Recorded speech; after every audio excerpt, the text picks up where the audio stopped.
say something just like a... Yeah. Copy 1, 2, 3. Check 1, 2. Check.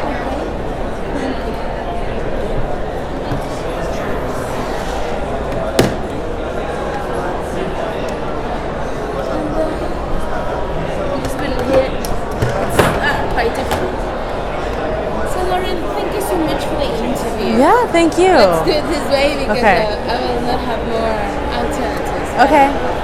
Well,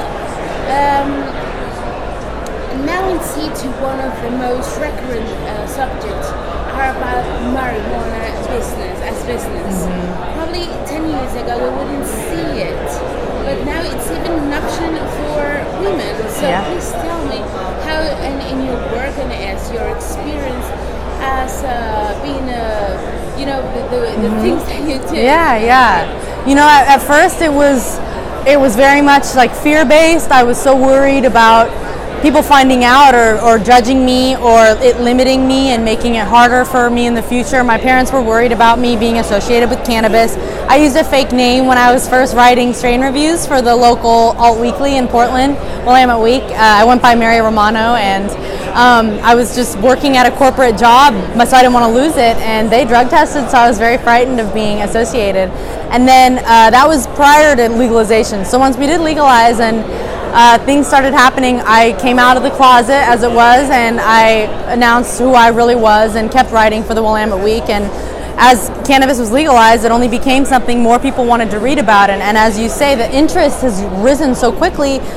The stigma was flipped upside down in the media, and it became the most attractive part about me. It became the most valuable part of what I could bring to my table as a writer. People wanted a cannabis writer. So cannabis was my foot in the door to the media, really. I was a green undergrad with a literature degree and no idea with writing experience, but I was able to get a lot of opportunities that the average 23-year-old undergrad would not have gotten, because I said, hey, I have a card, can I write about this? And they were like, hell yeah, because I think women were a little bit more hesitant than men, because it's traditionally not cool for women to smoke. It's even in college. I remember in the early 2000s feeling like I had all my guy friends who I smoked cannabis with, they didn't tell their girlfriends. It was like, well, I like smoking girls who don't smoke weed, because like stoner girls, they just want to eat munchies, or they just like, they're going to get fat, they're going to be lazy, or they're always whatever. And it's like, there was a stereotype that it's less okay for women to be involved with cannabis, and I think that inspired me a little more because I enjoyed it. It made me feel good, and alcohol makes me feel like crap. So I was able to sit and reflect and write journal poetry for the first time with cannabis. It was like, how can this be bad for me? I'm not going to stop. I'm not going to stop after college. And I'm glad I didn't, because it ended up being my foot in the door to get a job in writing, and now I get to write about film and art and things that I really wanted to get around to, but I needed a foot in the door. And so you're using the three words that usually don't come together, that it's empowerment, probably feminism, a way to empower women, and cannabis. So absolutely. How on earth are these how does that connect? Because I mean, in terms of economy, we know it's going to be profitable. Yes. But in terms, as you say, as socially, women, as business women, how do you think that the industry is going to shape in that terms to empower women? I do think that because it's new, it's just not established yet. There is not an old guard yet. There aren't these, for every other industry, there's this idea of a shadowy room of old men in suits that are making all the decisions, right? And in cannabis, it's just so young. That room doesn't exist yet. It's still being built. And so there's time. It's like women and people of color in particular have an opportunity to get in on a ground floor that's just not, it's so loose and shaky still. There's room for them to slide in. In other industries, it would not be possible unless you had the money or the connections to get to those positions. And I think for example, I was managing a retail space that I had no experience to do so, but because of my experience with cannabis, I was a 23-year-old woman running a store on my own. And I never would have had that experience if I had said, I'm going to open a clothing store on my own at 23. Yeah, right. You know, and I had all these people listening to me because I was the cannabis authority in the room, and it was the first time I had grown men looking at me and saying, what do we do next? What happens next? And it was extremely empowering because my experience with cannabis that so societally I wasn't supposed to have, you know, I gained my experience controversially. I wasn't reinforced to do so, but I did it anyways, and then it ended up paying off. So it's also sort of validating that instinct that we have of like, do what feels good, and you just might be ahead of the curve. And I think just mainly the open space, the opportunities people have with it just not being established yet. There's more room for minorities to open businesses because those businesses don't exist yet.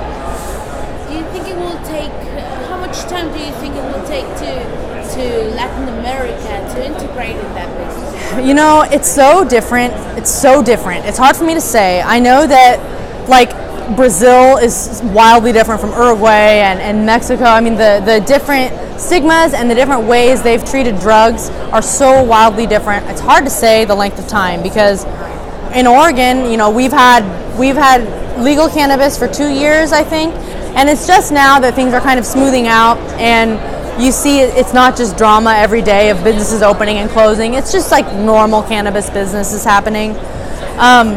So every time a country legalizes, it's like a 5-year process until that legal economy is really in place, because there's all the discussions of rulemaking, and then once it actually gets implemented, and then shaking it out as it actually starts happening, where they see what's wrong and what's right.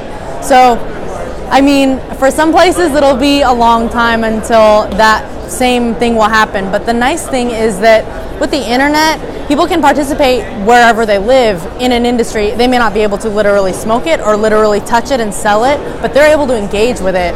For me, for example, I haven't worked in a job where I handled weed professionally in 2 years, but I work in weed. I just write about it. And people who are engineers designing greenhouses are some of the most successful people in the industry, and they don't touch the plant, you know. People who have legal prowess and want to do something other than intellectual property, this is a whole new avenue of cannabis tax legislation, and there is sort of new opportunities for people to work in cannabis, even if that cannabis isn't legal in their home country just yet. What would you think is, what would be the risks of the industry, of a business, probably like of a magazine or probably a store in the next 3 years? I mean, economy, in the terms of the business, of the representation. Yeah, it's a huge risk. It is really nothing but risk. The concept of the green rush, the big amount of money we're all going to make off of this, people are mainly still chasing that, you know? The people in Oregon, for example, no one's driving around new Mercedes. It's very much everyone wanted to be on the ground floor for retail side and growing side. There's too much cannabis and there's too many shops. There's over 300 shops in Oregon alone. There's like 100 shops in Canada. So the point being, there's so much. The risk is the assumption that you're going to make a lot of money. If you want to work in cannabis, I highly recommend it. There's a lot of opportunity. If you want to own a business in cannabis, you need to really think about what you're doing, what the laws could be, what could change.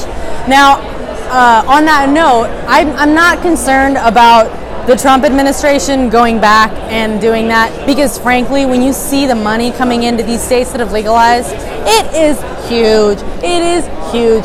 And the harm, I mean, there's some dogs that have eaten some edibles in Oregon, but still to this day, no one's died from cannabis. So I think that a lot of that was honestly to distract from some of the presidential stuff going on. I don't think it had much to do with cannabis, but I think the risks are any assumptions that it's going to be easy. It's going to be really hard, and people who start out thinking, I'm going to do it myself, I can do this, is a really dangerous move. You got to build a team around you of people you trust, and you have to let other people help you, because it's a process that's going to be higher security than the most fancy jewelry store. It's more strict regulation than corn or soybeans, and pickier consumers, and then testing regulations that no one has to deal with. In the panel earlier, we were talking about how it'd be nice to do regenerative farming and use tomatoes to fill in the soil when cannabis has been harvested, but that would actually break laws because the laws are too strict for cannabis to even allow other plants to be grown in the same area. So you couldn't even do that to save money and save the earth.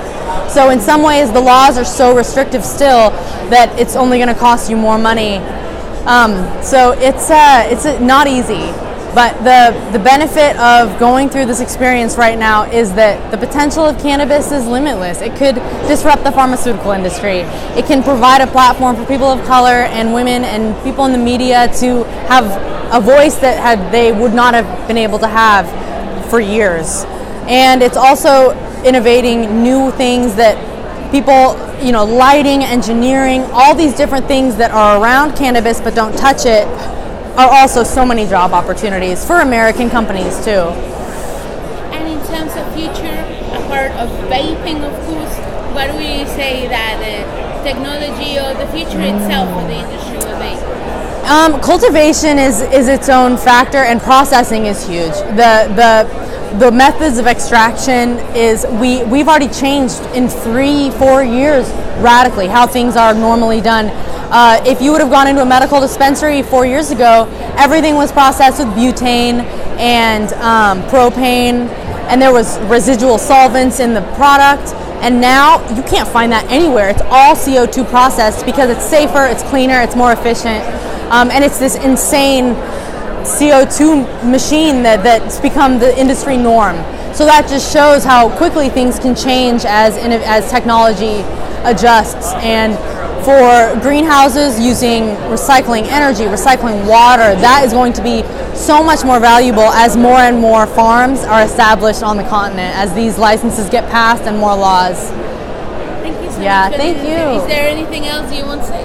No, I don't think. I just hope that people can see the potential it can have socially and economically and technologically for the people.